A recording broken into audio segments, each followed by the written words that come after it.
Madras high court का बड़ा फैसला, अब क्रिप्टो भी संपत्ति है। जी हां, तमिलनाडु की मद्रास हाईकोर्ट ने एक अहम फैसला लिया है। अब क्रिप्टो करेंसी जैसे बिटकॉइन, इथेरियम, एक्सआरपी को संपत्ति या प्रॉपर्टी माना जाएगा। इसका मतलब ये हुआ कि अगर आपके पास क्रिप्टो है तो वो भी आपकी कानूनी संपत्ति मानी जाएगी, जैसे घर, जमीन या गाड़ी।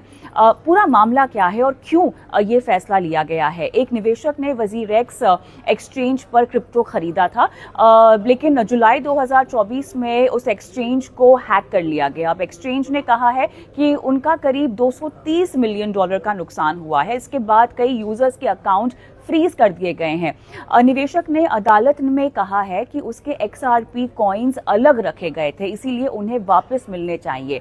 अब इसके ऊपर अदालत ने क्या कुछ कहा? कोर्ट ने यह माना है कि क्रिप्टो भले ही नोट या सिक्का नहीं है, लेकिन वो डिजिटल संपत्ति है और इसे रखा जा सकता है, खरीदा बेचा जा सकता है और ट्रस्ट में रखा जा सकता है। और इसीलिए अदालत ने कहा कि एक्सचेंज फिलहाल उस निवेशक के कॉइन्स को पेज या ट्रांसफर नहीं कर सकता है।